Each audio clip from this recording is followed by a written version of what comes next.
I love you, but I'm so scared for you.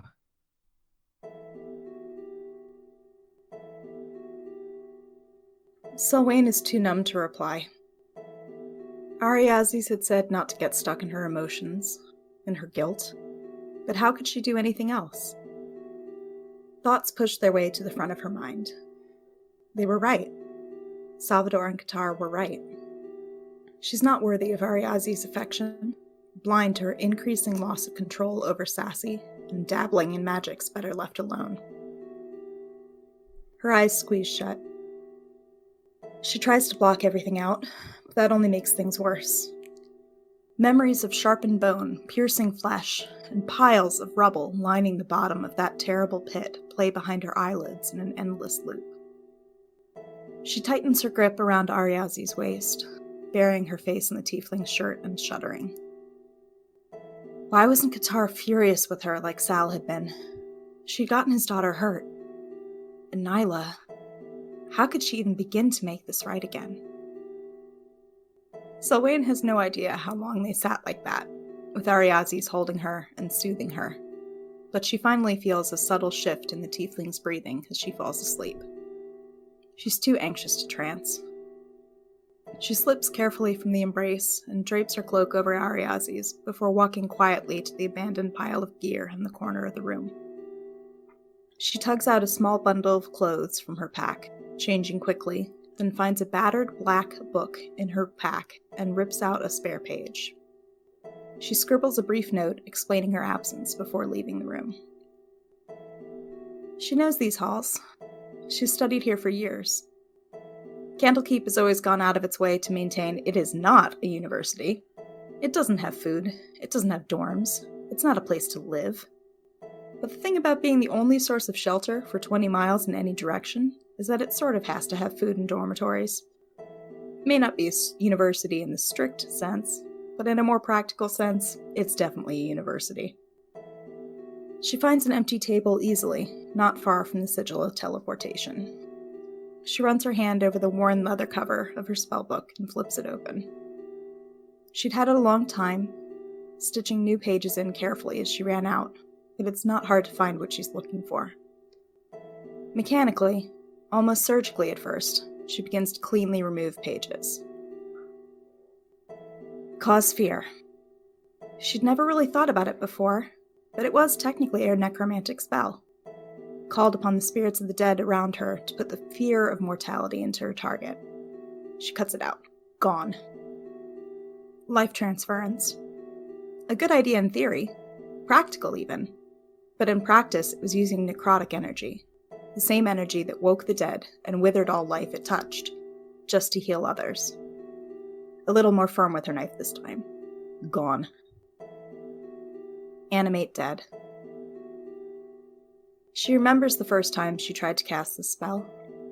She'd copied down the arcane symbols and notes with precision, but at the time hadn't been a competent enough wizard to really understand it. The result of trying to cast it had been a botched spell. The result had been Sassy. She rips the page out wholesale. She damages the binding in the process, but it's not clear if she notices. False life. Gone. Ray of sickness. Gone. Ray of enfeeblement. Gone. Bestow curse. Gone. Soon she's frantic, ripping out pages and leaving jagged edges behind. She doesn't realize the damage she's doing to the book proper until she pulls hard enough to badly crease the leather of the spine. The book skids slightly on the desk, and she stops, shoulders shaking. She'd forgotten about this page. She doesn't remember making the drawing, and it's just a rough sketch. A depiction of the joy on Nyla's face as she holds out a dress to Sassy. She's more careful the second time she tries to pull it out. Once it's free, she folds it up tightly into a little square and tucks it away into the pocket on her bag of reagents. Eventually, she makes it to the end of her spellbook. It looks like it's been ripped apart by a wild animal. Chunks of pages are missing throughout. The spine is badly bent, the end band frayed. She stares down at it for a moment. It looks gutted and ruined. Looks like it'll never be what it used to be. And perhaps it shouldn't. She rises up from her chair and heads to the wall. She chose this part of the wing specifically for its contents. She pulls a book down off the shelf. Evocation, Praxis, and Theory. She rubs angrily at her face, smearing hot tears and ink along her cheek and not noticing. She'll stay up until she has something resembling a functional spellbook again. She has to. She's afraid, too.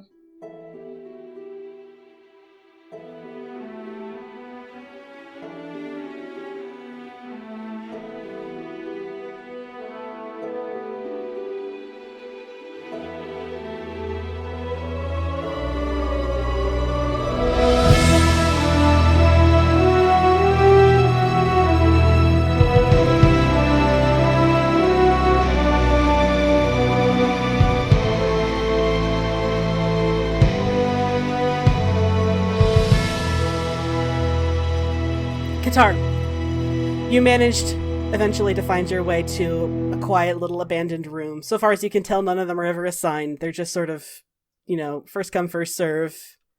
And you wake up when you feel the bed shift next to you. Yes. Sorry. K the player needs to get some out for a second. We'll say he was trancing, and then he is confused. Like, everything happened really fast last night. There was a lot going on. Like, his daughter got fucking stabbed, and then Selwyn was having a breakdown, and then Sal was having a breakdown, and there's a lot going on. So he's confused. Because why is the bed moving? And so he sort of turns and blinks, what? You turn and you blink, and Salvador is standing up and he's putting your shirt on. It's a little too big on him. It goes down to his mid-thigh. But when he hears the shift, he turns around and he looks sort of an awkward smile at you. He's like, good morning. Good morning. That's my shirt. Yeah, I can't find mine, and I left my bag down by the sigil of teleportation. It takes him a moment, and then, it clicks that's what happened last night.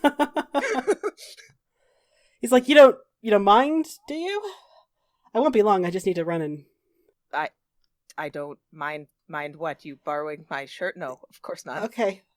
It's, you can feel, there's a lot of awkward... There's just a whole lot that's not being said. Oh man, I've been there. Wow, that's a story for another day. Involves a man though, so you're not going to want to listen. So yeah, Salvador, he senses the awkward tension. He he's got bedhead. So he's got this blonde hair, this black hair that's kind of just all over the place, and he sits down awkwardly and he's rubbing at his knees. He's so this, I'll keep it real with you, Qatar. This is not how I pictured this going. If I had to choose how this relationship would have culminated, it would not have been precisely like this. Agreed. He says, but that said, I don't regret it. Qatar pauses, he doesn't regret it. He's I don't regret it either. Though I feel that it feels a bit like I took advantage of you in your grief. Salvador considers that point of view for a minute and then eventually says, I was the one who... Well, let's just say I was an extremely willing participant. Let's put it that way. Qatar just sort of makes a noise yes, noted. And he says, okay, so like I said, I don't regret it.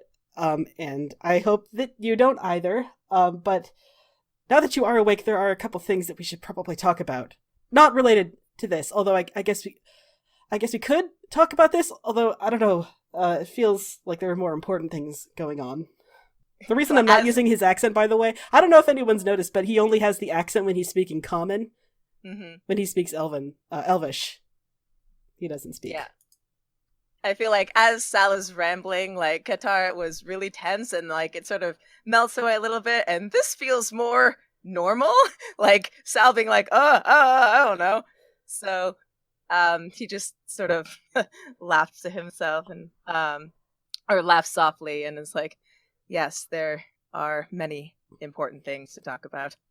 He says, yeah, okay, well, I think like the first most important thing is that, and he kind of hesitates. There's a lot going on his face, but the only thing he really managed to say is, it's gonna have to be you now, right? Confusion passes over his face, like, I don't know what you mean. The pillar. You're gonna have to be the one to use it. Ah, that is true. There is no one left. Yeah, I mean, I'd volunteer, but apparently that's not gonna. Apparently that's just not in the cards. He's really trying valiantly to not say it. Like, and it's probably. Let me put it this way. I'd trust it more in your hands than anyone else's. Elminster seems fine, but I don't know him, and I do know you, and I trust you. And it seems I'd rather it be you. Qatar sort of like takes that in and considers it like, it's not, I don't want to. I wish there was another way. Believe me, so do I.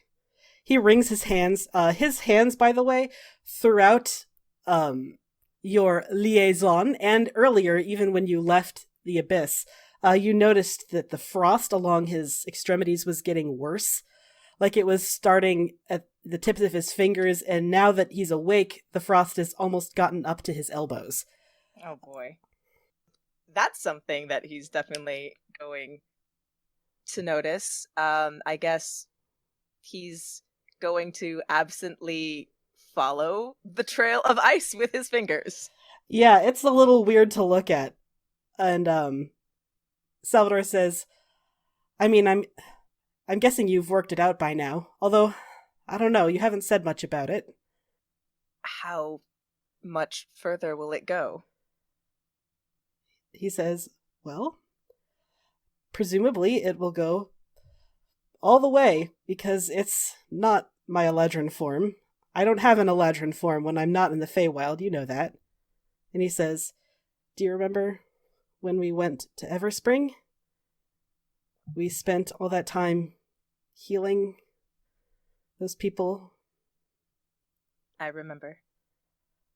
Well, frost fever is, communicable to those who are feeling profound sadness. And he pauses and he says, Don't tell anyone, okay? Qatar looks almost hurt. Like, why? Of course not. I would never. I won't. Thanks. He stands up again. He did manage to find a pair his pants, but he couldn't find his shirt. So he's just wearing, like, it looks way too big on him. And he says, I'll be right back. I gotta get some stuff. And he pauses at the doorway, and then he runs back and he kisses you, and then he runs out of the room.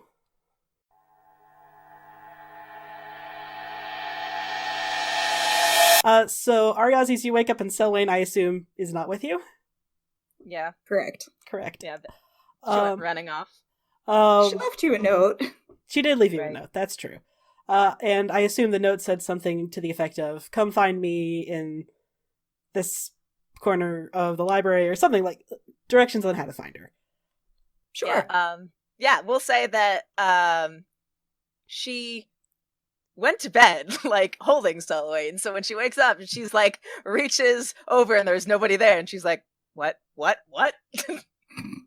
And, has a bit of a panic, and then sees the note and is like, okay, it's fine. And yeah, reads the note, like, okay, I will go find her. Alright, so you just go straight out? Your father's not here either, but you assume he, probably went to bed somewhere. Probably nothing happened. He's probably exactly where you left him, and nothing happened, and it's fine. Right. That. Salvador literally bumps into you as you both round the same corner, and he's wearing Katar's shirt. And his hair is mussed. Right. Ariazi's knows because she made that shirt for him, so she's like, okay. I have to go place, and he runs past you. You sure do have to go place. Bye-bye. He's gone. He's already gone. Right. And yeah, she's just like talking to her like, oh, yeah, okay. Well, somebody scored last night and it wasn't me. Anyway. I'll unpack that later. Right. She's like, that's not important right now. Gotta go find Selwyn. Yeah, so she's gonna like all the books, like try to find or ask people like, have you seen like head for the mountainous pile of evocation books. She's probably buried under there somewhere. Right. Yeah, she's gonna try to look around like all the books like, hello, Selwyn, are you here? Hello? So I think you do finally find her, and she's kind of like, she accidentally like cast catnap on herself or something, and so is like conked out, or like her brain shut down and forced her to trance for a few minutes or something, so she's just like face down on a book, surrounded by like piles and piles of paper and ripped up awfulness and like mountains of books. Sorry, I just had like a visceral PTSD flashback to my college days. She finds Selwyn like this and finds it quite endearing and just sort of, you know, rolls her eyes and is like, hey, nerd, wake up. What? And she's like poking, like slightly shaking her shoulders, like, what are you doing and what happened here? She reaches over and closes her spell book. Some reevaluation? Reevaluation that involved the destruction of books. That's new for you. Yeah. She's kind of shifty, like, doesn't really want to talk about this, but, like, you caught her in piles of evocation books with mountains of paper all around, and, one of the papers toward the tops of one of the piles is a sketch of Sassy. Ariazi's, we'll say she glances at it and then tries not to notice it again after that. You know, since she got stabbed. Yeah.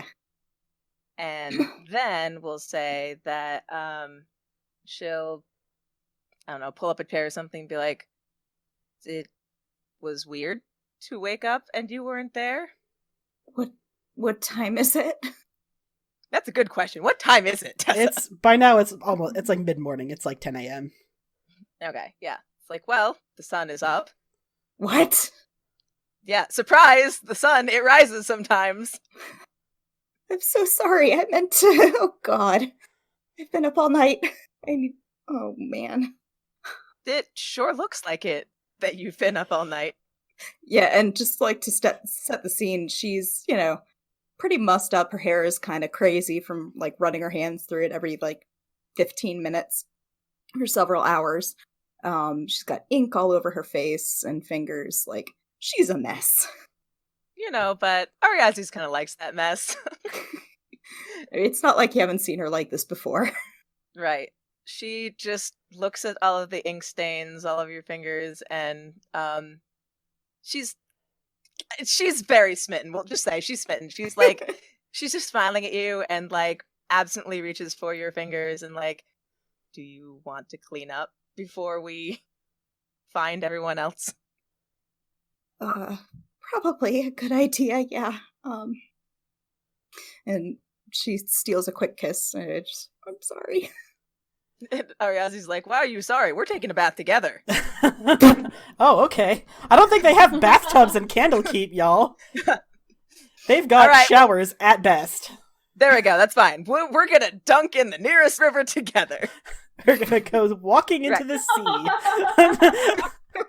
She's like, I'm sorry, when I said, do you need to clean up? I meant it was a group activity. I mean, you don't have a choice. I'm cleaning you up. You smell terrible.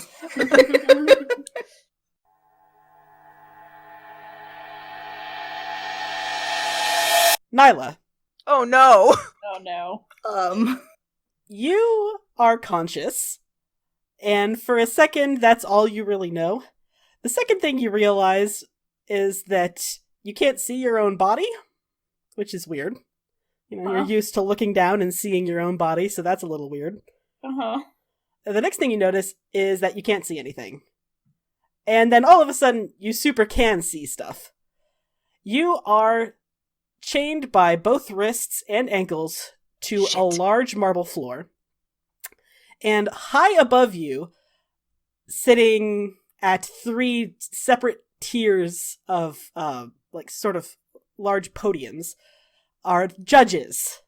2 of them are women, fuck. 1 of them is a man, and they are all eyeing you critically. Oh no. I look up and I'm like, yo, what the fuck? The judge on the highest tier is sort of flipping through a stack of papers. You can't really see because not only are they very high, you're also very short. So you can only, interpret the existence of papers from the sound they make. Excellent. It's like, what's this one's name? Let's see. Nyla Lighthands? Lighthands. Nyla Lighthands. Yeah, that's my name. She says, well, welcome to the afterlife. I'm sorry, what? Oh, yes, you're dead, darling, says I'm sorry, the what? woman next to her. She's like, oh, sweetheart, you're dead. You died quite gruesomely. I did what? The other man says, oh, this one's a little slow on the uptake, huh? Is this really the best place and time and perhaps way to explain? Why am I chained up if I'm dead? Says, oh, because we're weighing your soul.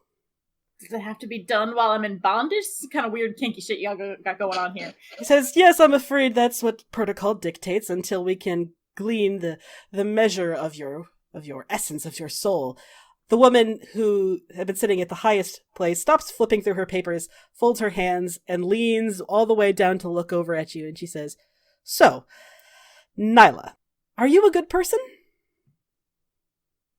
Oh, well, that's a very complex question, don't you think? Oh, yes, I know. You have all the time to answer that you want. We are not bound by the limitations of time here. Oh. Oh, you actually... what? Yes, I am expecting an answer. Sal is gonna think this is the weirdest fucking dream. They don't say anything. I think she just sort of stares at everybody for a second and is like, okay, wake up. You're not dead. You're not dead. If you were dead, this is a ridiculous fucking thing to happen if you were dead. The woman sitting to the right of the woman on the highest seat says, darling, what you see around you is your own mind's projection.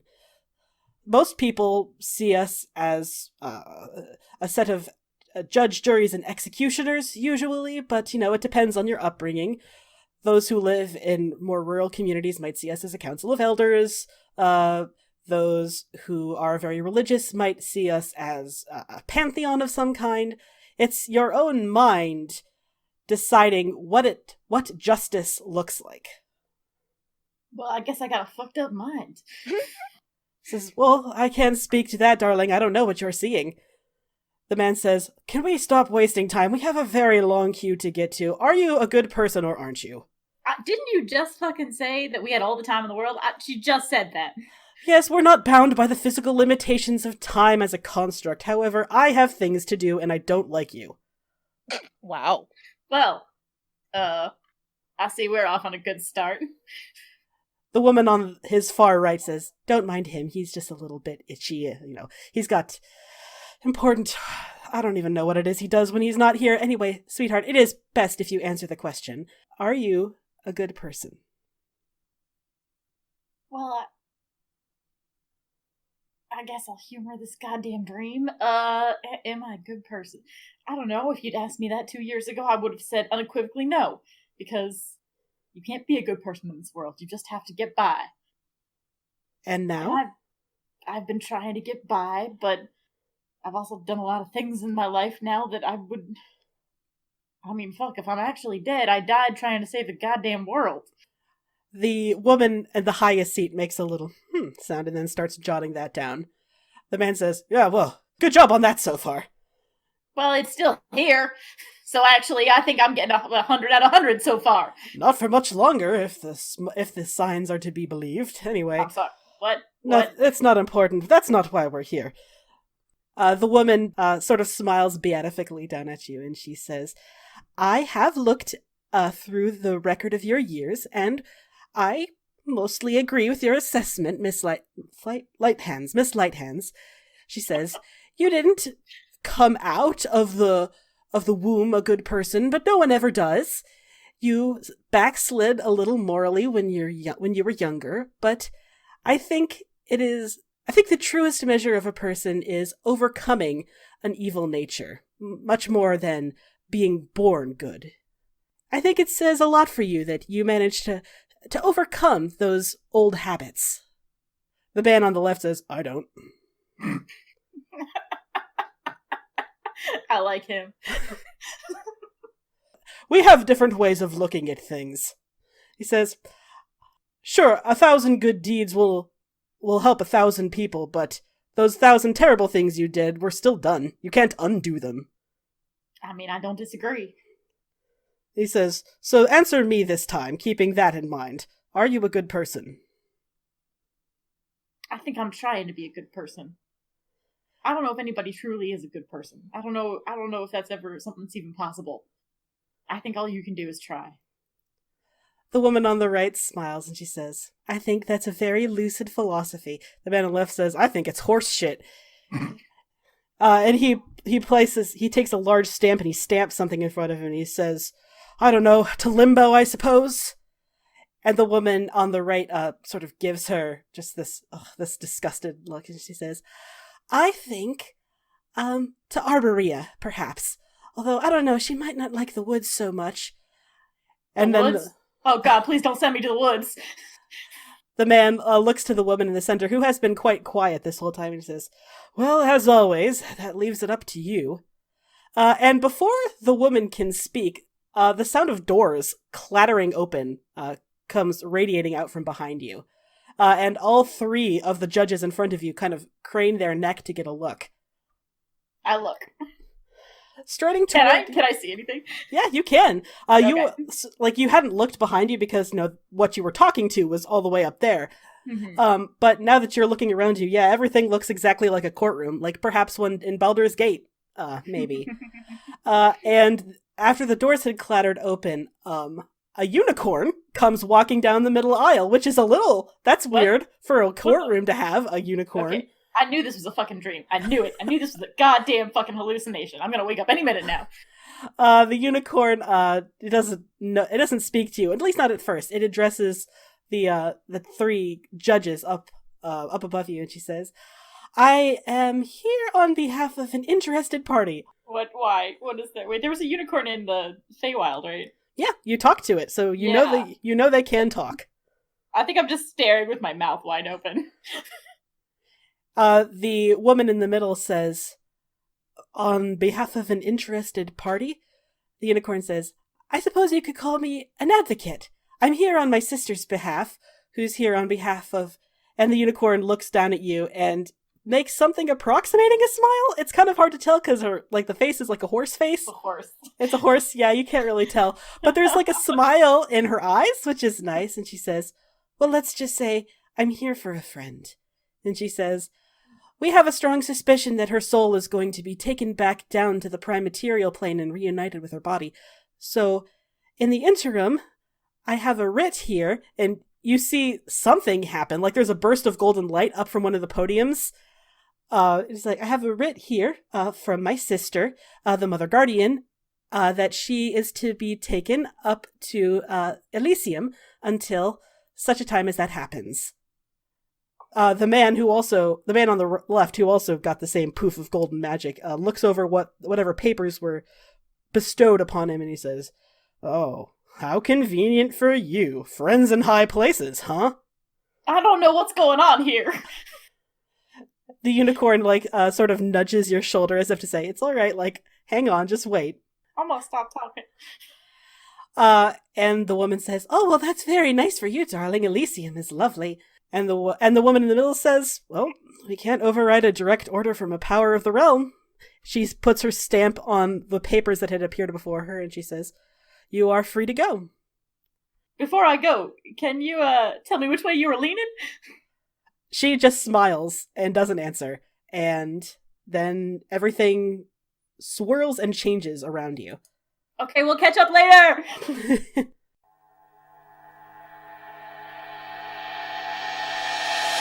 At some point, Ember, Yep. did you fall asleep?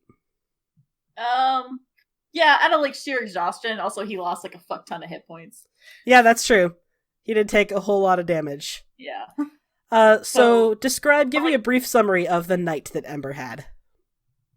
I think he like tried to spend most of it with Escher, and maybe with Baku trying to frantically brainstorm ways to like get this thing, get his fucking husband back. And he probably at some point just like fucking fell asleep on the floor, like just sheer exhaustion, just passed out cold on the stone floor, Face down. Yep. Like he's drunk. Face Yep. down, ass up. Yep. That's the way. No, okay.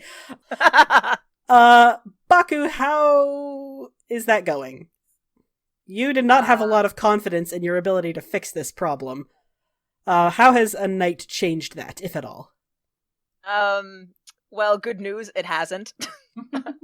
Bad news. Fucking bad news, Baku. Right. Oh, here's the definition of the word good news. Right, it is bad news. Baku does, like, this is beyond the realm of anything they've seen, and they absolutely hate it. Thanks for asking.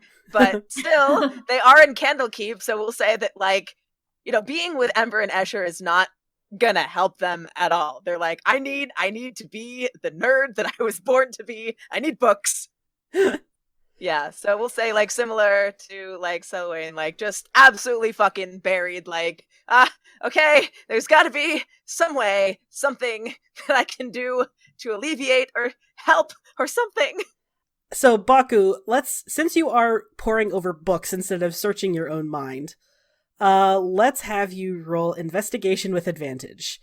Because this is, good, like, you're good at this. Investigation. Oh, Bakunawa. Oh, that's fine. Oh, that's a natural 20, my friend. That is shit. definitely fine. That is a natural fucking 20. Team nerd! We're all Wow. very proud of you. So Baku, after staying up all night, probably similar to Selwyn, just gotta nerd it, gotta plow through this nerd style. You come to a couple conclusions. The first conclusion is that trying the usual dispel magic almost certainly is not going to work. Unless you know exactly what the magic is and how it'll react to a dispel magic, it could be literally dangerous. She could have put, like, counter spells in place that lash back against you when you try to dispel it. And it could hurt you, it could hurt Escher. So just trying broad strokes, probably not the best idea. Since you don't know how she made this spell, and since you don't know what school of magic it is, probably several all at once, because it is so complex and so very strange, the only thing that occurs to you, probably at like 3 o'clock in the morning, that might work is a broad nullification. Something that would just take any magic and just make it stop all at once. That doesn't come easy, because it has to, like, a nullification charm would be like, it would have to work on absolutely anything. It would have to be able to work on a wish spell as much as a level 1 enchantment. You know what I mean? Right. It would have to be very, very powerful. And also very precise and... Okay, is it possible? Yes. Theoretically, It is possible. Is it easy? Definitely not. Do you know how? Also no. Right. But it's a lead. It is a lead. You kind of want, you wish Mordenkainen were here. If Mordenkainen were here, you would be talking to him about it. Oh, now I feel sad again. Oh, Jesus. Yeah. Yeah, I feel like Baku is like, if I could talk to... Oh, never mind. The second course, like, is Elminster around? He is not, but you happen to be in good with one of his students. That is 100% true. I guess I'm gonna go find Selwyn. I like this image. Like, it's been hours. Like, Escher has been sitting down completely silently on a chair for, like, all of it. Ember has been trying to talk to him, and it hasn't really worked, and he eventually fell asleep, passed out in his own drool. And then Baku, like, abruptly stands up, and, like, their chair's skidding across the stone. I have to find Selwyn! And then just leaves.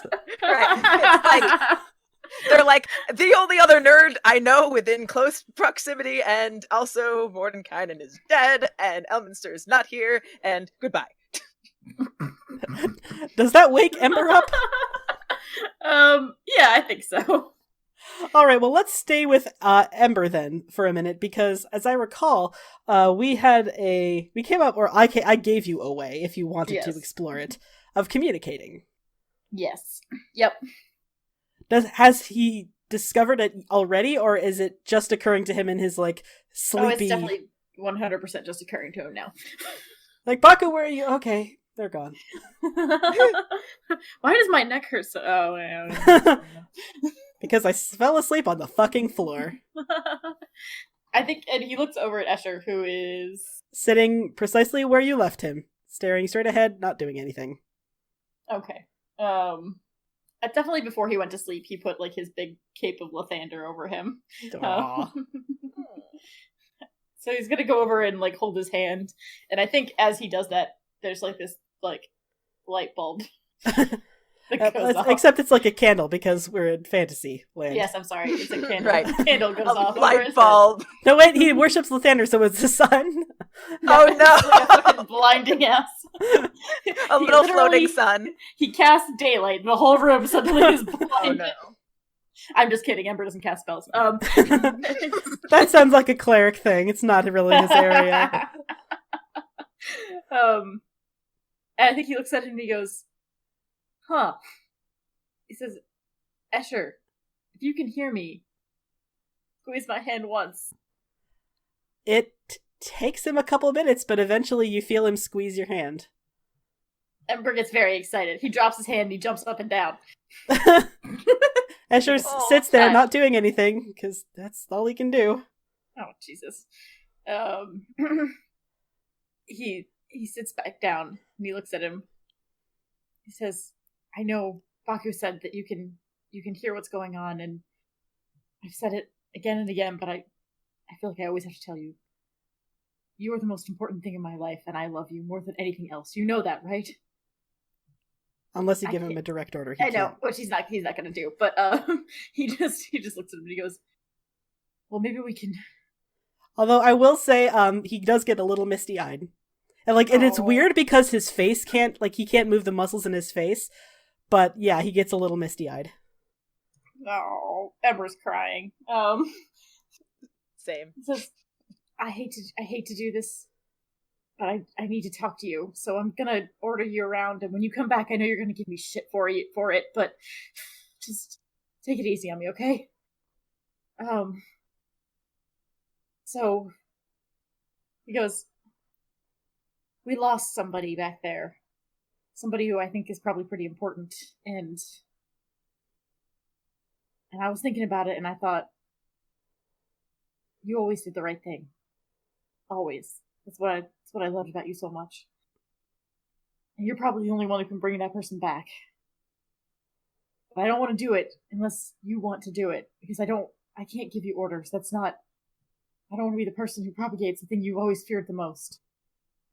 So squeeze my hand, yes. Squeeze my hand once if you would do this, if you would cast Greater Resurrection, or True Resurrection.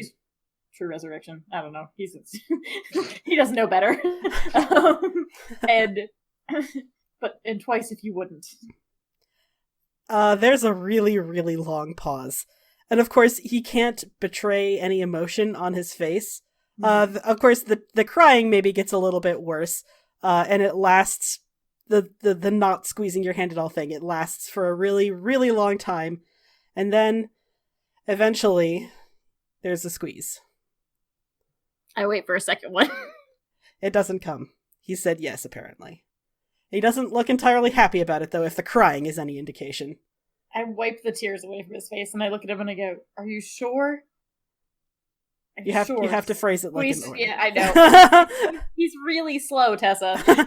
Are you sure? Why aren't you doing anything? Answer me! Is it something I said?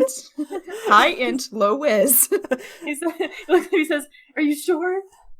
And then nothing happens for a couple seconds. He's like, "Oh, fuck. Once for yes and twice for no." He squeezes your hand one time again. Okay. We can talk about that in a second, but I want you to know I'm doing everything. I heard you back there. I heard you when you were free. But I'm gonna do everything I can to get you out first, okay? That's the last resort. The last resort. I can't... And he starts, like, teary, like, tears are pouring down his face. He's like, "You can't... I'm not sure if I can do it, Escher. I will if I have to, but I don't know." He looks at him and he says, "You understand that, right? Once for yes and twice for no." He squeezes twice. He has no fucking idea what you're talking about. Not fucking helpful. It's just, I need some time. Can you give me some time? And he does the same thing. He's like, "Just, if you can give me Interestingly, a couple weeks." Interestingly, while the it sounds like this, you've fallen into a pattern. Like, you ask him a question and then nothing happens, and you're like, "Oh, I have to." But this time, before you can even get the question out, it might be your imagination, but you think he might squeeze your hand just a little bit.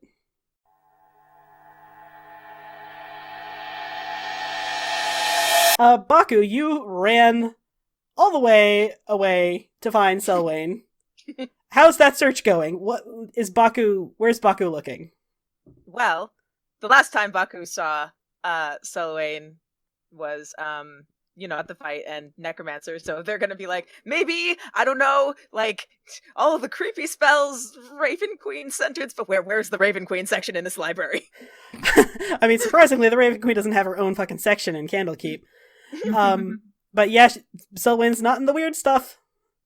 And they're like, that is weird, but also I'm out of places fine, to look. It's fine. Maybe she's interested in other things. That's fine. I'll just methodically check each section, or I could yell. I don't want to disturb anyone. Candlekeep is a palace, and it's like 10 stories high, but go off, I guess. Okay, so how I think we'll play this is after Ariazizans forcibly dunks Selwyn's head underwater, like, clean yourself! Clean yourself! You are walking back into Candlekeep, and you come across Baku, who is frantically looking for something. It's like, okay, she's not under this book. I don't know why I checked. She's not that small.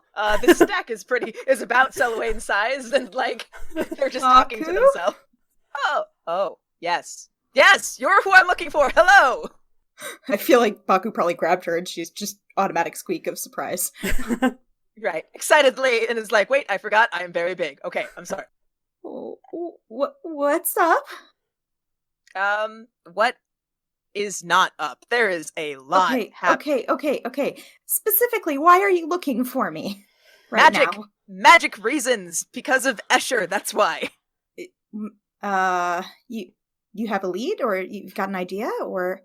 Yes, I have one of those. A lead or an idea, I'm not sure. Maybe both, I'm not sure. Baku is so good at this.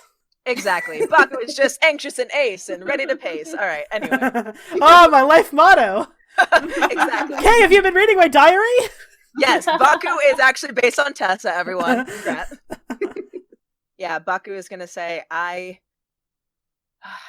couldn't sleep. I had to figure out, Escher and Ember, they're my best friends, and they love each other so much, and I have to save them somehow, but I don't know. I don't understand this kind of magic. The only thing that I could think of was nullification, like anything that can remove any any magic. Otherwise it'd be dangerous, and I Well- wanted to rack somebody else's magic brain for it. You know I'm not that strong a caster, right? The Vaku's like, then where's Elminster? If you can't help, I need somebody who can. Oh. Well, I guess I could, and she just kind of wanders off, like spellcasters do, to find something to write out so that she can make Immediately sure the forgets that message they're is in the a right- conversation with anyone. Just Ariadne's assumes just they'll like, oh my follow. I mean, I could guess try sending, maybe? I don't know, he doesn't really like it much, but I'm sorry to say this, I don't really care if he likes it or not. He can just eat it. One of my best friends is in danger, this is important. rude. Okay. Do me a Listen, if you can't favor. help, then at least call someone who can. She looks really sad at that. You're Glad to not see the good at nerds are this. getting along. Making friends wherever we go. Yeah, so I guess she grumbles under her breath, but does arrange to do sending. Okay, To try I to believe reach it's an out. instant cast. It's just kind of like, boink. Mm-hmm. Hey, Elminster. So how do you want to phrase this? So last time we saw him, we were headed to the. Okay, Elminster, I hope you're feeling better. We are back at Candlekeep. It's a long story. Hi. Are you okay? You're sleeping. God, hate it when you do that. It's like 9 Yeah, it's- a.m. Yeah, it's by now it's actually closer to noon, but She still has no concept of time right now. She's been up all night. you can hear thumping in the background. Like, all right, what you need? What? We need you back in Candlekeep. Okay, more thumping. Candlekeep. All right, give me. Oh God, my back hurts. Let me just cast. And he runs out of words. He does that a lot. Well. But you assume he's gonna probably cast teleport or something of that ilk. Yep. He's probably gonna be casting teleport. He should be arriving soonish. I think I woke him up. Baku just deadpans. It's noon though. Oh God, is it? Anyway, so he's coming. You said he's coming now. I think so. So where is he? Is he here now? Yeah, Can I talk to him? Exactly. Yeah, Baku's like, okay, so what about now? Where is he? I don't see him. Teleportation circle. Oh, that one. Okay. All Well, right. that only takes a Downstairs. minute to cast, so I'm just gonna go right now.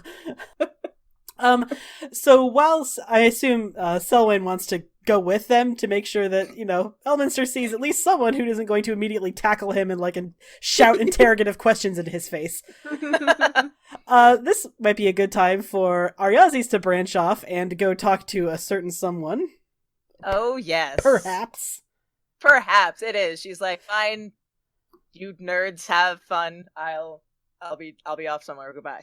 Yeah, she's gonna peel away from Selwyn and try all the usual places. All right, try to think like Dad. If I were Dad, where would I be?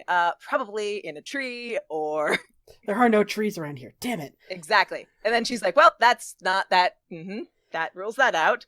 She knows that Qatar likes his solitude, so she's gonna try to find the quietest spot or poke around. And it doesn't take you super long, because you know your father. And also, there are only, a handful of dormitories that are nearby the circle of teleportation. Mm-hmm. And when you do find the right one, oh my goodness, Ariazis, there's just clothes all over the floor, and the bed is all messed up.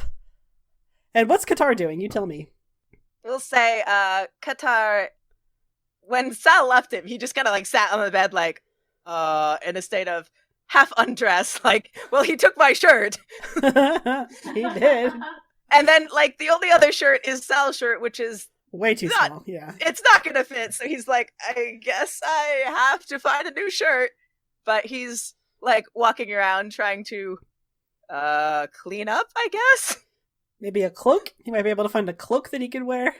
Yeah, in the pile of clothes trying to find a cloak. And this is when Ariazis comes in where he's like, this'll work. Oh, hi.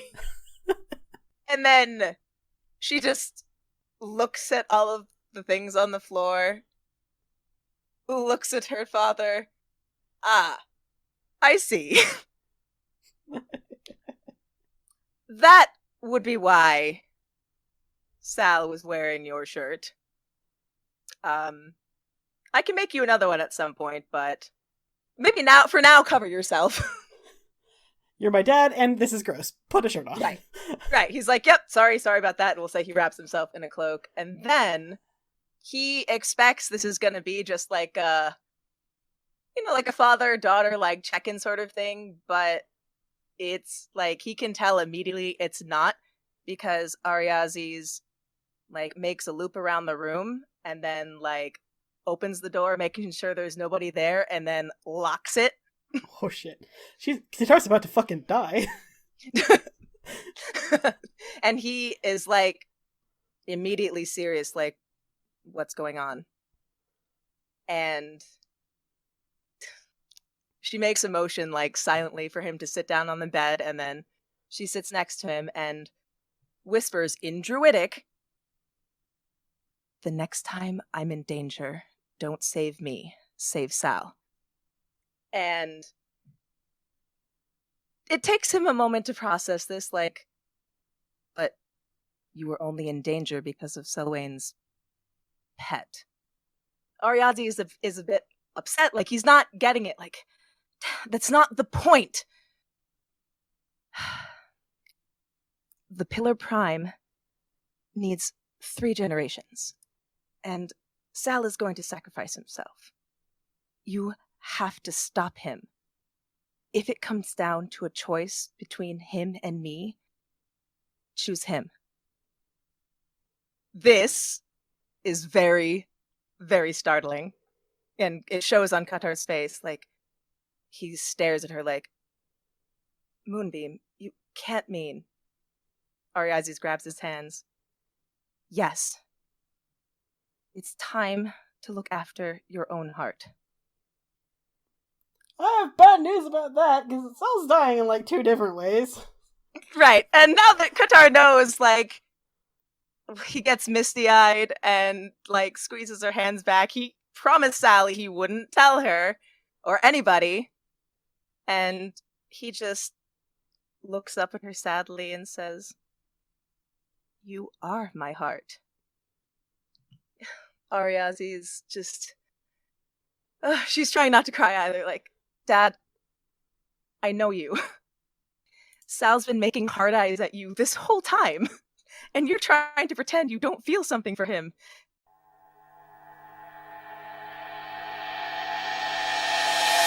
Selwyn, you follow Bakunawa down to the Sigil of Teleportation. Mm-hmm. And for the first time since you arrived at Candlekeep, you see Salvador. Oh dear. He is hastily putting on his armor, which, when did he take his armor off? Maybe he went to bed somewhere upstairs. It's probably nothing. It's probably not a big deal, and everything's probably fine and not different at all. But he hears you enter, and as he's pulling the laces on the side of his leather armor, he turns and he sees you, and, what's going through your head, Selwyn? Let's see. So last time they interacted, Sal almost attacked Ariazis. Screamed at Selwyn that it was her fault Nyla died. Yep. Now he's wearing an oddly embroidered shirt. It's fine. Don't think about it. She tenses. Let's be honest. She tenses seeing him across the way. And she knows what she's been up all night doing. He doesn't. Sal? He kind of, like, he saw you too from across the room. And he tensed as well, although for very, very different reasons. He kind of pulls hard on the lace on the side of his armor, and he says, "We expecting company?" Yeah, Baku had me call Elminster. They think that he might be able to help with Escher.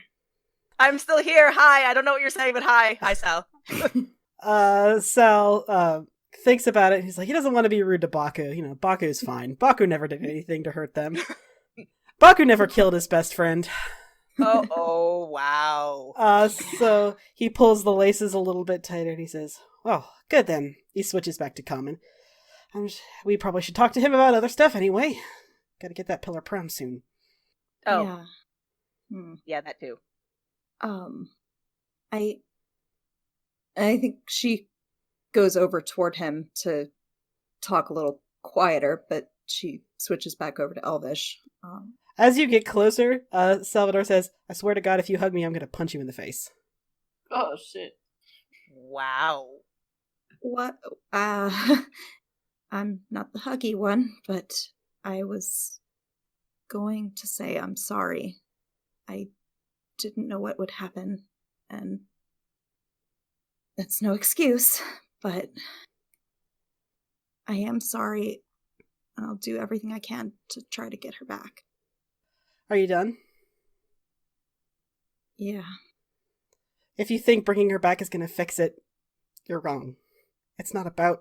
I mean, okay, yeah, it is about that. It's a little bit about that. She was my best friend, and I miss her a lot, and apparently Escher's not going to be of much use to us.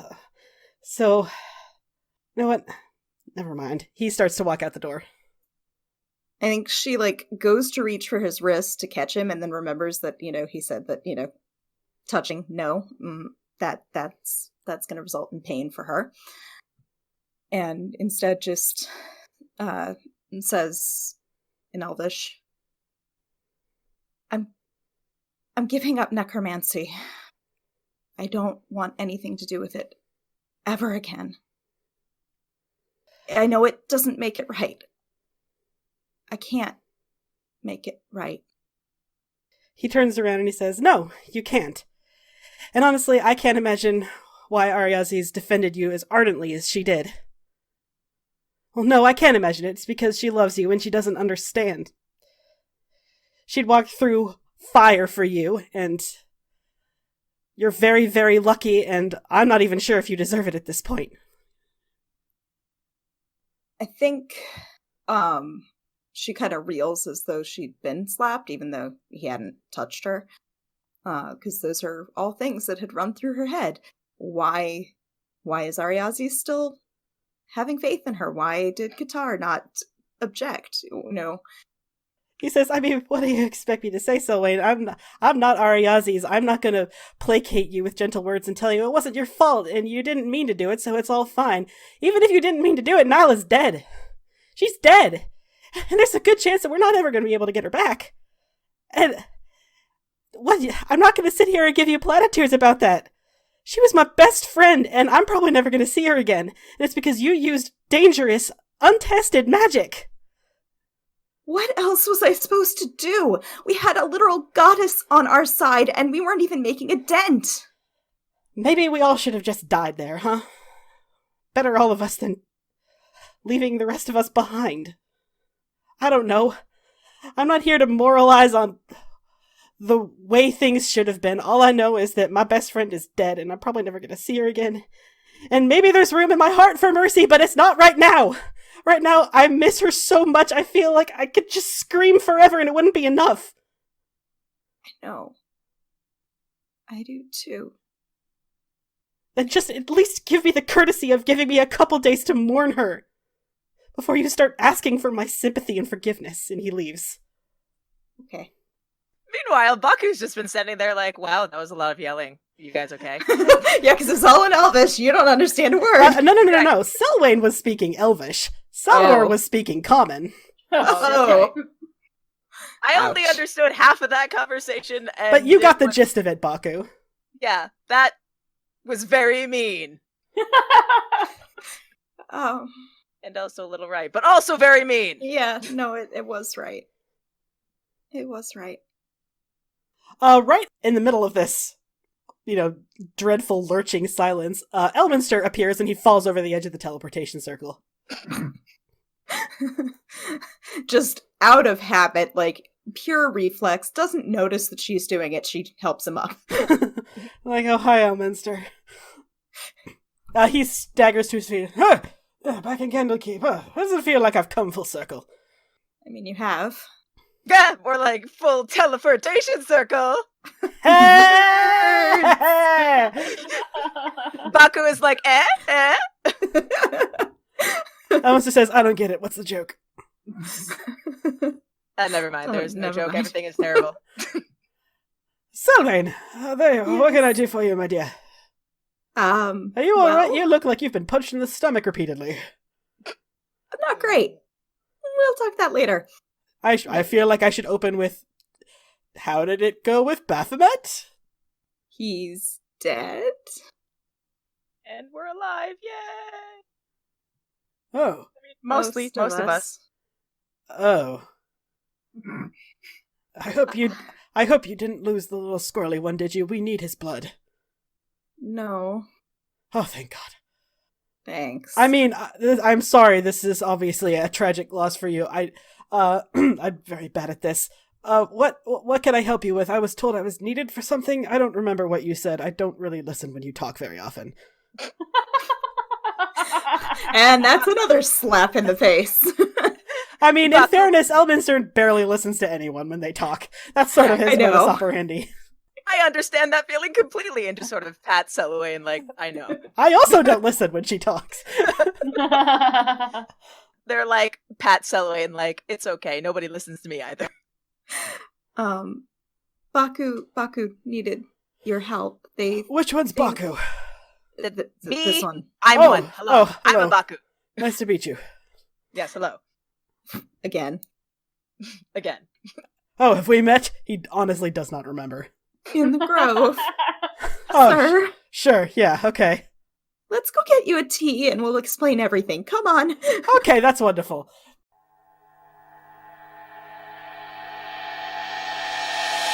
Ember. Yes.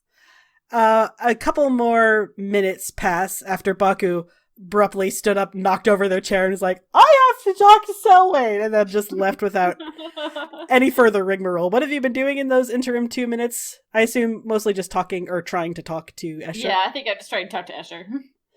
Well, in the middle of your sentence, the door slams open, and Elminster sort of stumbles his way in. He's like, I was told that my opinion was needed on something of a magical nature. Hello? Who is this drunk old man? I'm not drunk. I'm extremely tired. Zoe stumbles in after him. And a little drunk. Think I don't know drunk people when I see them. Ember, this is Elminster. He's one of my teachers. You were not around when he came the last time. Oh, he's the one that was moping in the room. Yeah. Tact. What? Tact. Have some. Oh. I was kind of moping. He's not wrong. And this is the one with the magic, right? Yes. Elminster comes shuffling over. He does look... Escher. Yeah, he does look a little bit drunk. And he smells suspiciously like red wine. He kind of leans over Escher, snaps in front of his face, doesn't get a reaction, uses a small light cantrip to, check his pupil reactivity, taps the collar a little bit, sniffs it for some reason, which, you don't know. He's like a genius wizard, right? So maybe he knows what he's doing, but then again, he is also drunk, so maybe he... Ember's watching with increasing, bafflement and also a little bit of skip. What is this, drunk fucker doing? Eventually, he leans back up and he says, well, it's certainly a very interesting collar. Wouldn't it have just been easier to use enchantment magic? We didn't do this. What? I'm How not do we talking get to it you, off of I'm him? talking to the dragon. Yeah. Baku was dragon? like, what? All of this magic on the collar is so elaborate, and just so it can control his body instead of his mind? Do they not know that the mind controls the body? Wouldn't it have just been so much faster to just make this enchantment? He's immune to mind control. Oh. Well then, your friend is extraordinarily unlucky, huh? Or someone has a vendetta against him. Yeah, it's probably the second one, now that I've, Sir, really get it can right. you... Okay, what was your idea, Dragon 1? Baku's like, Baku. yes, Baku, yes, hi. I did the research and I don't understand this. The only conclusion I came to was some sort of way to remove all of the magic at once so it wouldn't hurt Escher or anybody else. That would be the, To nullify everything. It's like, well, that would be the safest way, although it also would require an exorbitant amount of power. He says, Listen, he kind of clears his throat. He says, I promise I'm not trying to change the subject, but, I think we need to get the Pillar Prime because, let me explain. The Pillar Prime, the power that it has, he's pauses for a minute and he's like trying to explain how to phrase it. He says, so you all know the basic fundamental tenets of the conservation of matter and energy, correct? Nope. Ember is like, absolutely not, and Baku's like, ooh. What's matter? I was like, okay, well, we know the level this one's operating at then. And just in case any of our listeners at home, and for the sake of Ember, the basic tenets of the conservation of mass, it says that matter and energy cannot be created or destroyed, only changed into other forms of itself. That said, the Pillar Prime, doesn't obey those rules. It can unmake matter and energy, and make them wholesale. Now, Baku, I think, and actually Selwyn probably too, like, you are the only ones who realize that answer, that thing that he just said, is fundamentally terrifying. Yeah, that's right. It can undo. like, oh boy! It can make and unmake matter from nothing. That is terrifying. How? Right. Sir, you didn't think to, tell us this at any point earlier?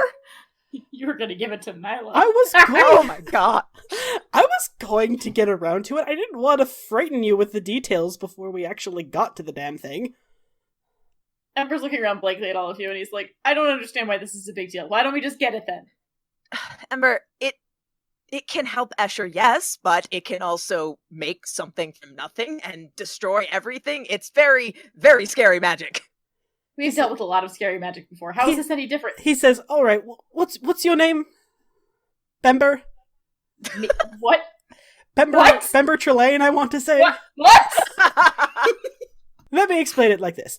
When you want to destroy a letter, let's say, you toss it in the fire, and it's gone, correct? I usually smash it with my hammer, but sure, yeah. You smash paper with your... Listen, that's not... But you're not actually destroying the paper by burning it. You are turning it into cinders. It's the same thing with matter on any scale. When you knock down a house, the house doesn't stop existing. It just becomes a pile of rubble. When a star burns out, it doesn't cease to be. It just turns into a different form of matter. It turns into a dwarf, or sometimes explodes into a supernova. This is not important. He says, the Pillar Prime can take a thing that exists and then unmake it.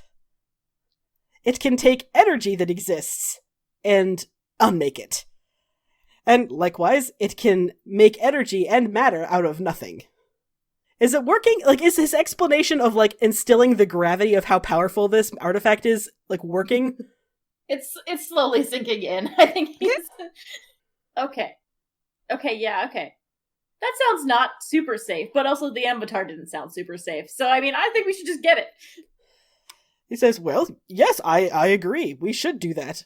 Unfortunately, like I said, because of how powerful it was hidden away, and the only way to access it is by sacrificing 3 people of a very particular bloodline, and... You mean Sal? Yeah, that one. Oh my. So, yeah, Ember, that's the state of things. To get the Pillar Prime, we have to kill someone to save Escher. I'm not really sure he'd be on board with that. Oh, God. But the good news, he says, is that I have found number 3. She's very nice, and also dying of the plague, so she's more willing than most would be to do what needs doing. Ever, looks sick. Yeah, Selwyn does too. Excellent. I hate this plan, and I'm pretty sure Escher would also agree. Escher Yeah. sits there and doesn't say anything. We could find out, but I know what he'd say. There's no reason to. Oh, Jesus. He says, unfortunately, that's the only immediately accessible way that occurs to me to create a nullification that strong and that potent. Ember turns back to the group and said, well, why were you all after it in the first place then? And in the background is like, is it a bit like using a flamethrower to kill a wasp? Yes, it is a bit like that. But the point is, we need to get it anyway. Yeah, I mean, they were looking for it as part of the material plane that they were trying to stop Bashaba. Yeah. Yeah. Yes, if anyone could brute force their way to get to this thing, it would probably be a power, right? Like, it would be Bashaba. The fact that she hasn't yet means that almost certainly the only way to get to it is the old-fashioned way. So, that raises the question, if we do this, are we just doing her dirty work? He says, well, I mean, the Lord Porter has been making some concerted efforts over the past few years to That's do true. it. He's been in league with Bashaba. What I can't understand, though, and he says, I have heard some stories about Lord Porter, and he doesn't seem the type that would willingly sacrifice himself for someone else's gain. You make a good point. True. Further bad news is that if we make obvious moves toward the location where the pillar is, it is not going to go unnoticed. You understand? Lord Porter has set up a small garrison outside the location, the last known location of this artifact, and there's not going to be an easy way to do this.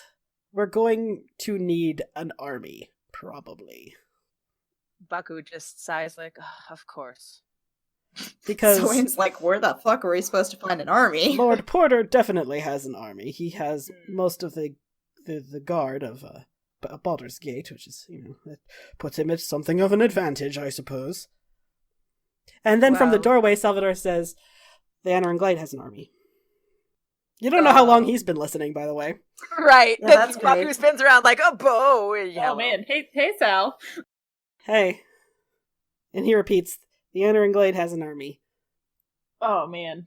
Oh, true. Well, if ever we had time for one. Unless to y'all call have an someone. idea. It's literally to save the world, isn't it? It is, yeah. It's to do that. Swain looks- Ember, you're a noble. Can't you use your lordly title to call people to your service? That's actually a fair point. You are the lord of an estate outside Neverwinter. You have vassals. You could theoretically conscript them. Yeah, but like, how many vassals do I have? Like 20?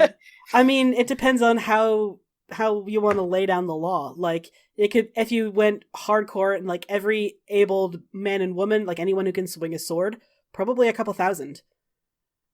What the fuck? That's a lot of responsibility to lay on Ember's stupid fucking head. Right? Baku's like, I know that I'm sorry, but just a thought. You are Lord Tremaine, are you not? That is, yes, that is completely true. We've never really examined it, but you have bannermen. Well, shit. But I mean, they're like farmers, right? Like, they have like fucking pitchforks. I mean, like I said, if you went hardcore, then yeah, like a good 50% of them would just be farmers. But, you also have at least 1,000 well-trained bannermen. I was thinking about him in the kind of like the British sense of being a lord, where you just sort of have a big house. Right. Yeah, because the thing is, the modern British lord is like, the ancestor to the old school British lords who, Okay. conscripted vassals and fucking fought each other for land and shit. Well, fuck. Okay, so let's rewind. As soon as he said he had an army and intergraded army, Ember turns and says, I too can bring people to service. Swain's like, what the fuck? What is going on here? Salvador says, I wouldn't turn down the help. The army that the Anaran Glade has is fairly strong, but the thing is, it's mostly tree ants. Tree ants? Yes, some 5,000 to 7,000 tree ants, depending on the season. They're magic trees, Ember. Okay, thank you. Ember turns back to and he says, I can bring 1,000 of my bannermen, champions of Lathander, right? I mean, they probably all aren't loyal to Lathander, but they're loyal Right. to you, and you're loyal to Lathander. The Sunbander is definitely what's flying, so... Sunbander. Sunbander. Sunbander. I have a feeling we're gonna need all the help that we can get. So, I mean, yeah. I don't really have a house anymore, but I guess I can arrange. Baku sort of like does that thing where they're pacing. It's like, I guess I could contact my clan. Selwyn does this like, wait a minute motion, Like, my mother's dead, but I do still have another one. guys. And then Salvador from the door says, Qatar, if you asked the Circle of the Moon, do you think they would fight beside us? In Elvish. He's Qatar, also here. Like, how long has Qatar been here? You don't know. You don't know. Yeah, Qatar like peers around him like, that's a good point. I could ask them. Am I the only one who's upset that we've given up on alternatives? Salvador says, oh, what's your idea, Selwyn? We all turn and face you. Yeah, right? We're all looking at you now. I don't know. I've been studying all night. I don't know. But Says, I don't know either. And honestly, at this point, it doesn't matter. We have to get this pillar before Bashaba does, and this is the only way to do it. Yeah. Escher abruptly, as much as he can, he squeezes your hand very tightly, Ember, as if like he wants you to talk to him, but he can't. I'm just gonna message, so they cast message and like, Escher, what are you trying to say? Barovia! What about Barovia? Ember and Vasha saved Barovia. If you ask the citizens that now live there in the Misty Forest, you'll be able to conscript everyone. They'll gladly fight for your cause. oh Jesus. Oh, fuck. The realization like dawns on Baku, and they turn like, oh yes, of course, and Barovia would also help because Ember and Escher did a thing to save them all. I wasn't there for that, but Mostly Ember and Vasha, let's be real. right, mostly Ember, right, exactly. Because Vasha, and where is Vasha, by the way? Oh yeah, you haven't seen Vasha, that's a good question. Vasha's just been gone this whole time. Oh, fuck. Right, and Baku's like, Ember and Vasha, wait, Vasha? Hello? You're just And so they're used to also Basha being like- quiet. Didn't the Raven Queen say she was gonna go get him? Where is he? Or they? Where are they? Where are they? Where's the elf? I don't know. Okay. I don't know. Why would I know? Because you're Well, her I mean, sugar baby? she Sal says in follows- the back. like she watches everything I do, but that doesn't. Oh fuck. No. Can't you get in touch with her? I'd completely forgotten about Vasha until this exact second, but I do really want him back. Them back. I mean, I can try. Great. Do it. Do what? Try to contact the Raven Queen to find out where Vasha is. And Baku, like, in a very exact, like, mirror of Selwyn, like, Ember, tact. So Selwyn, go ahead and cast the Raven Queen's favor. Like, roll that 1d20 and see what number you get. Okay. A 12. That means, that's the elf, right? I think so. It's been a minute since I've seen it. Yeah, I know, right? I haven't looked at this in a while. 6 to 10, a flock of ravens. 10 to 11. 19, a Shadowkai, yeah. Yeah. You cast the Raven Queen's favor, and it takes a minute, but eventually Shiraka sort of melts out of the shadows and says, They're fine. Everything's fine. Hello, by the way, it's been a while. How have you been doing? And, like, Sal in the corner is like, oh, no. Like, Shiraka's basically his ex. He's like, oh, shit. And he has to, like, awkwardly back out of the room. We've been better, but also been... Well, no, I won't say we've been worse. We haven't been worse. But... Good talk. So listen, about the friend, Yeah. Baku's like, Vasha, yes. they're fine. The Raven Queen took them back to the Shadowfell. They can leave whenever they want, they're not a prisoner, but she advises that they stay for a little while. Their mind was pretty badly damaged by the Liction.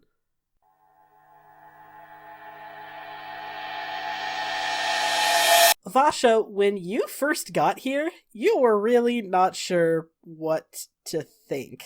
And the Raven Queen just sort of disappeared and just sort of left you in the middle of this ice palace, and it's like several hours, or at least it feels like several hours, before you even find any sign of life. And eventually you run across a face that is not familiar to you, Vasha, but which our listeners at home will recognize as Shiraka Deladeer.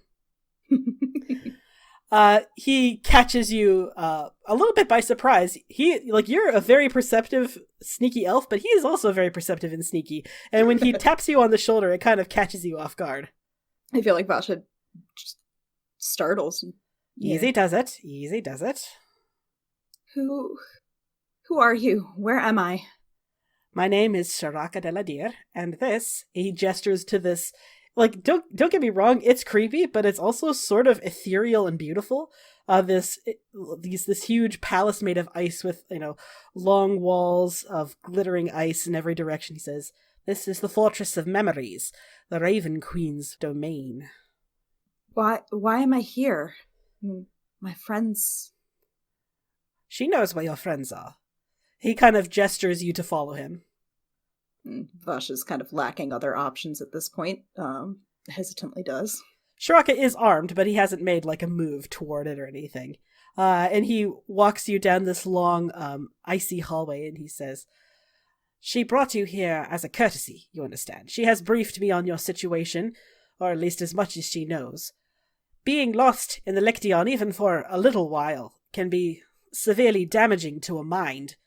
And yours in particular, she noticed, is already... Well, I don't want to presume too much, but, she mentioned there were old scars there." Vash's face is kind of complicated, but they don't disagree. Says, "The Shadowfell, which is where you are, the plane that you're on, is a very slow place. Things change slowly, if at all, and in correct doses, the Shadowfell can be a place of healing for a mind that moves too quickly." So, how long am I here? What? She explicitly told me to tell you that you're not a prisoner here. You can leave whenever you like, but she recommends you stay here, at least for a few days. He opens a large bedroom door, and you have a very nicely appointed bedroom presented to you. It has a large window overlooking this long, snow-capped mountain range. It's cold, but it's very beautiful. Vasha's very conflicted at this point because, it's been a doozy of a month and a half. It's been a doozy of a life, if they're not gonna lie. But also, there's major shit going down. How exactly does time work here? Because the last time they were in the Shadowfell, they were gone for 7 years. Or 10 years. I think it was 10. It was a long-ass time. He says, "Think about it, at least for a little while. The more time you spend here, the better. I'll send up for some food. Do you have a preference? I assume you're a primaterial plain elf, which means you probably don't eat much meat, but I can bring up, I don't know, berries or something. I don't know what your diet consists of on the other plane." Anything is fine. This is very strange, you understand? Yes, it can be if you're not used to it. He sort of pats you on the shoulder and he says, "Relax." And then he leaves you to it.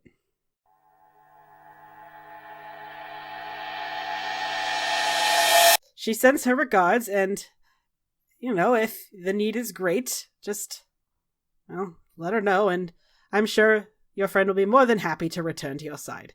Although, again, she stresses that their mind was pretty badly fucked up by the Lection, so maybe, give it a couple days. I mean, I think we can let Vasha take a break for a bit.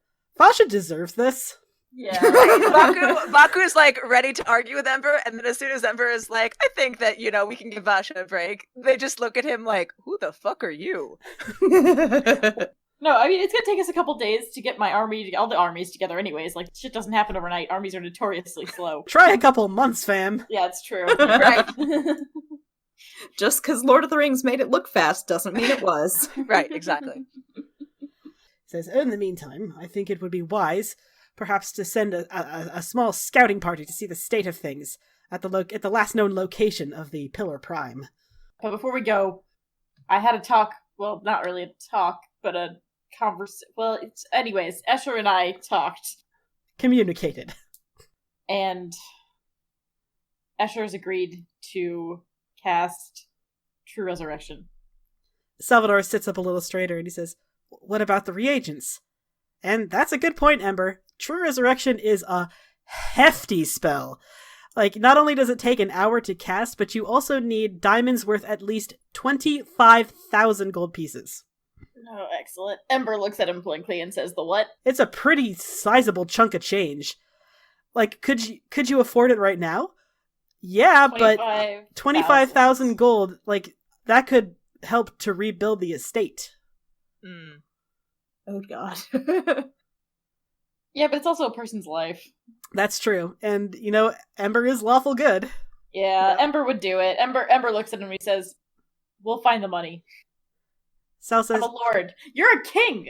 There's something. yeah, but the thing is about that is that I'm not, like, a king because I wasn't made king because I'm rich and super powerful or anything. It's literally just because my bloodline has a tie to Eldath. That's literally the only reason that I have any authority. Dumbest possible reason to be king. No offense, kid. No, none taken. I also think it's kind of dumb. And also, I don't worship Eldath anymore anyway, so it's like, what's the point? But yeah, I mean, like I said, he's a lord, and I think because we've already agreed that it's the right thing to do, like, Lathander would want it to happen. Salvador, he crosses the room to you, and he very earnestly takes your wrist, and he says, "This is a huge expenditure of resources, and I can't ask you to do it in good faith." It's not really about you anymore, kid. He starts to cry, and he hugs you really, really, really, really tightly. Like, way, way too tight. Like, you are having a little bit of trouble breathing. I'm like an 8 foot tall, well, 6'5" tall. Yeah, but Salvador is a hugger. He's a career hugger. Okay. Right? Olympic. He has proficiency in hugs. I look awkwardly like this is the only time someone has been thankful that I told them that their opinion was unimportant. He's like, thank you, I can't express how important to me she is. Thank you so much. And then he hugs Escher too, and then he's like, wait, I can't, this is a little weird if you can't explicitly give consent to the hug, because I think he goes back to hugging you instead. Oh man, that's my rib cage. I need those. Thank you so much. And it's what Lathander would have wanted, kid. If you say so, I don't really know what his deal is, but okay. It's good. We'll have a talk sometimes. You and Lathander might get along. I mean, Lathander is neutral good, which is closer aligned to Eldath than fucking Ilmater. Right? Yeah. Okay, so you have come up with something resembling a plan. Yes. You want to, first of all, scout to the north, and then you also want to spread yourselves out and fucking build an army. Yeah. And, like, there's a lot of different places that you need to be, and, like, how do you want to do it? Like, what's the most efficient way you guys can come up with to get this done? So we shouldn't split up too much, because I suspect shit's still gonna happen. Yeah, Right? I think the most efficient way would be to pick a character and, like, who can travel really fast somehow. Like, any particular way, doesn't really matter. And then just send them around with the authority of each of you. Like, send them with the Tremaine signet ring to Neverwinter. Send them with, Sal's something. He has something about his mom, I don't remember. The Glade Queen's crown. Send him with the Glade Queen's crown to the High Forest and, start gathering people up that way. But who can do that, or who should do that, is up to you. Okay, so I guess first question, who can? Good question. I mean, Qatar has some. Qatar has plane shift. Baku actually has teleportation circle now. Ah. Qatar could also do it if they fly, I guess. It's not as fast as a teleportation circle, but... Oh, that's true. He could wild shape, too, into fucking... Yeah, okay. Whatever the fastest bird is, like a falcon, I guess? Yeah, there we go. Baku could also fly. That's true, but not as fast as a peregrine falcon. I guess Elminster could do it. Elminster can also cast teleportation circle. Looks like the big three candidates are Baku, Qatar, and Elminster. Okay. I was gonna say, none of the three are particularly good at convincing people stuff. Elminster is actually very charismatic. He's just selectively charismatic. Like, if he wants to be, he's very charming. But he doesn't want to be. Baku has a 12 in persuasion. It's fine. Baku does have a very strong force of personality. That is true. That is. And also, Kay is already playing 3 characters, and I feel like we should give her a break. I am. Oh my god, you don't even know, y'all. Anyway, yeah, let's have Baku. That sounds like a good idea. Also, what are you going to do with Escher? Yeah, right. Oh god. If you order him to just like follow at a safe distance, he will. But you know. Oh god. He could accompany Baku, maybe? Wait, no, we're just gonna ask him. Okay. I mean, Baku is literally still there. Like, Yeah, Baku, it's up to you, babe. Do you want to come with us or do you want to stay? And then you remember that he can't answer you. That's not a yes or no question. Well, then I look at Baku and I'm like, can you talk to him? right, and then Baku casts message, like, do you want to come with us? God, what? Escher is not doing well. Like, he's really, really been trying to keep it together. Because at the very least, he's needed to cast True Resurrection one more time. Which, yeah, fine, he's willing to stay alive for that at least. Because he's the only one who can do it right now, so there's that. But also, this has been extraordinarily psychologically scarring for him. He hates this. And when you ask him that question with a message spell, like, for a second you don't get an answer, and then you just get, like, he can't scream, right? Because that's not how, like, he needs words, but you get the sensation that he's just screaming at you. Like, he hates this. He can't stand it. He wants this fucking collar off now. He wants to help. He wants to be able to stand up under his own power. He wants to be able to do absolutely fucking anything. Yeah. So that's a great answer, and Baku just sort of staggers back like, that's not a yes and not a no. It was mostly screaming Ember. Ember looks like stricken.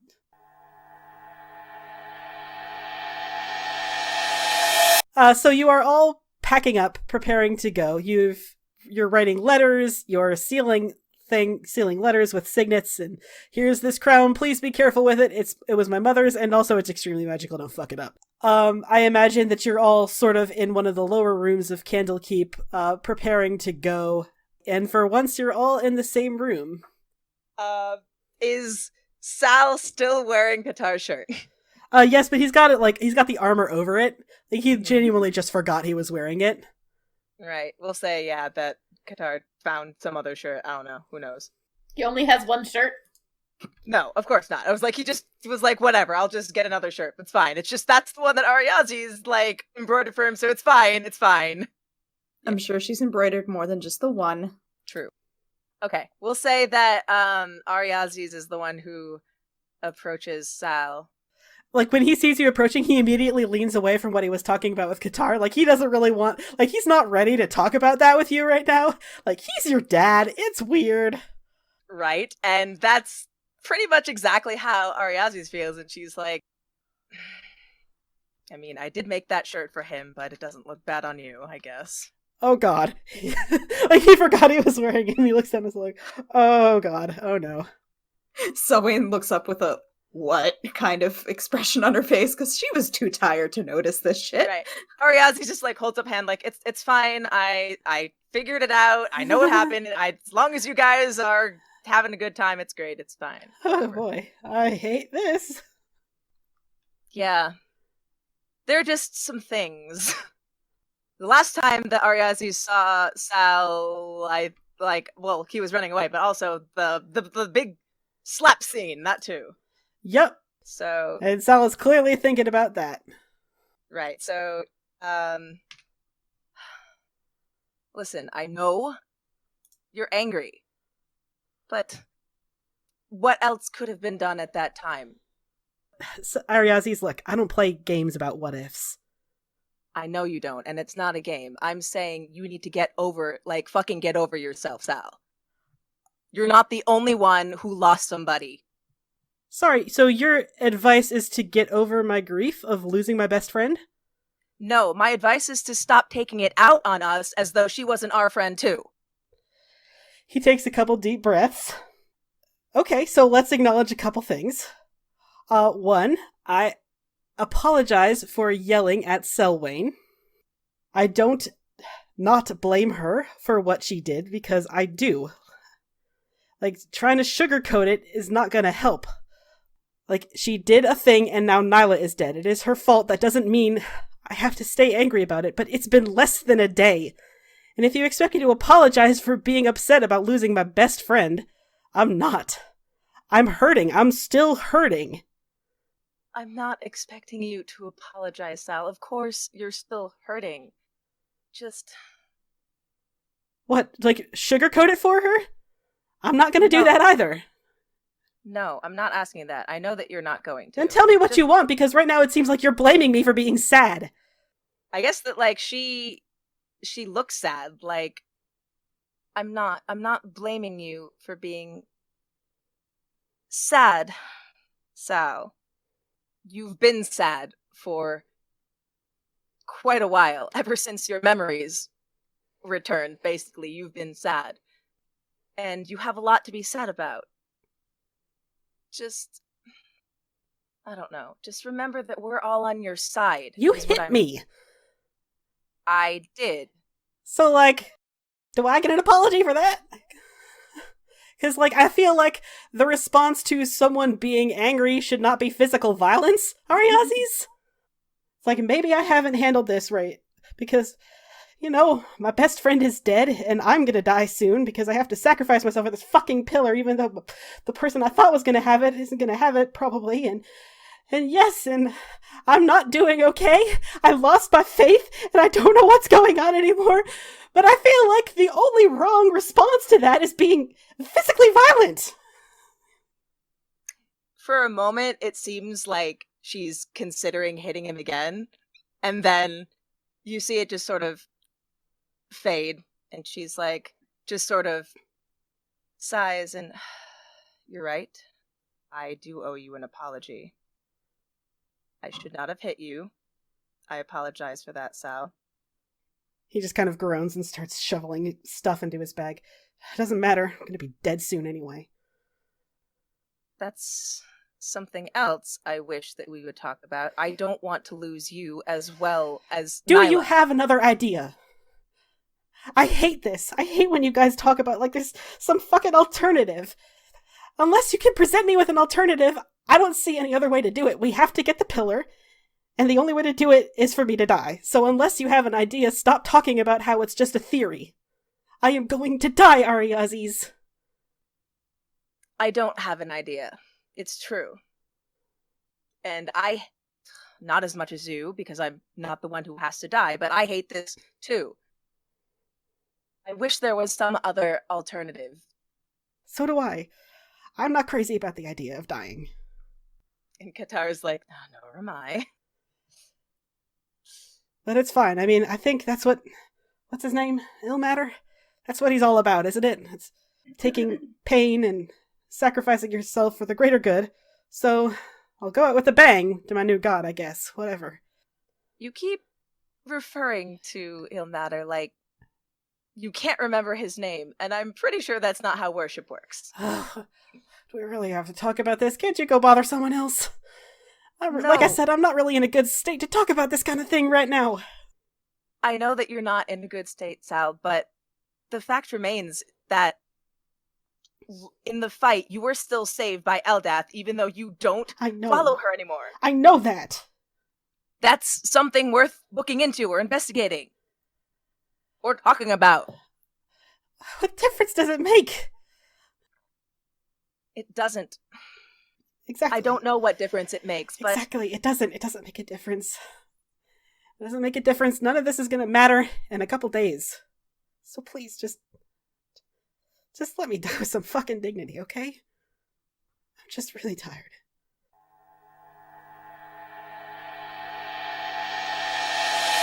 Yeah, so this is your last chance if you want Escher to tell you anything, if you have any questions for him.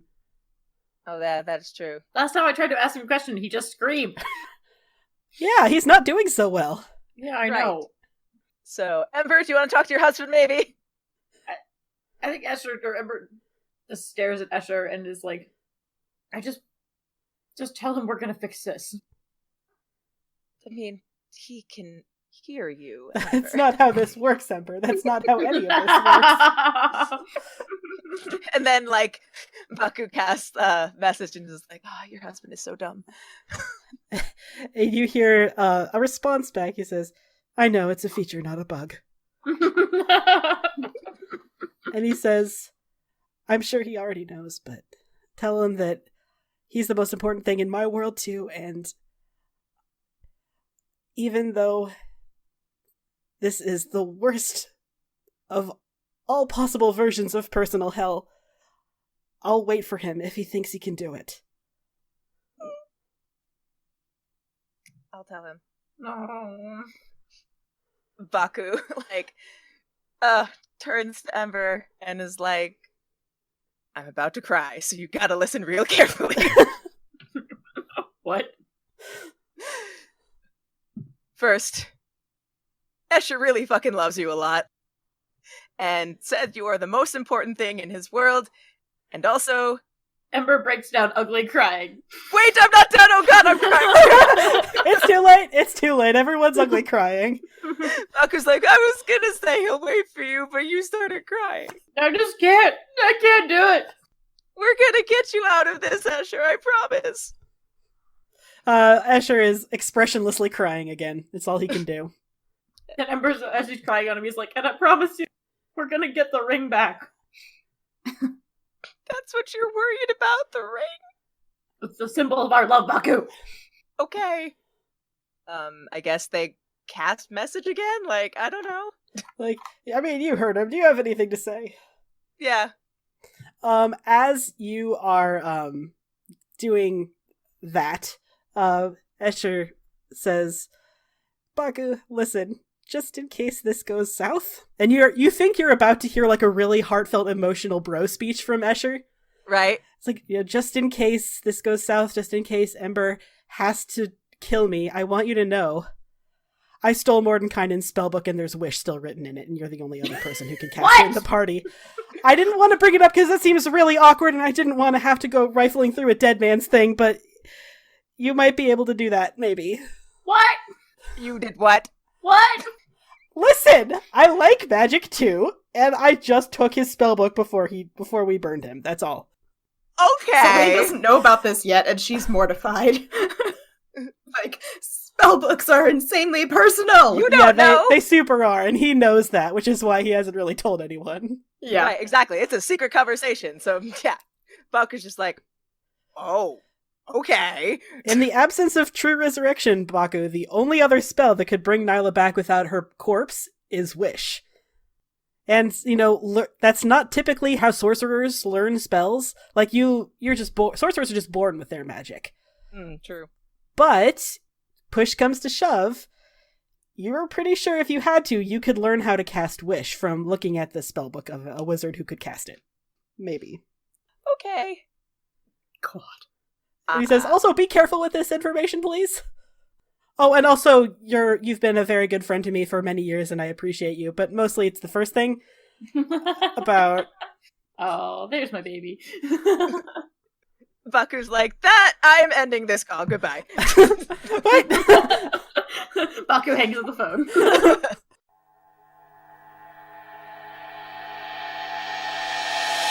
Before you can cast teleportation, Salvador comes up behind you, Baku puts a hand on your shoulder, and he says, I really, really do appreciate this. He says, thank you for indulging me and for going to get the necessary funds. I can't thank you enough. You too, Ember, but I already thanked you, and you got weird when I started cracking your ribs, so I thought I'd also thank Baku as well. I did not think you'd be as strong as that. Don't let him hug you. I'll hug you if you want me to. I don't mind. Baku looks at Sal do you want to hug? Yes! He hugs you tightly. Baku just rolls their eyes and is like, okay, pat, they're there. He is an Olympic champion hugger, that is true. Right. With that, Baku steps into the sigil of teleportation and casts it, and they disappear.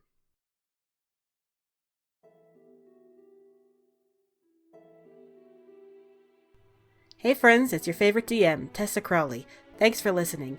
If you can't wait for the next episode, good news! You can join our Discord server to listen to episodes in pre-release, chat with me and the other failers, and even listen live to episodes as we record them. Check it out at bit.ly/cfcdiscord. You can get information on the characters, players, and links to social media on our website, critfailclub.com. Critfail Club doesn't advertise at all. We rely entirely on word of mouth. So if you like our show, share it with a friend or on social media. We can't do it without you. Thanks for listening, and see you next time.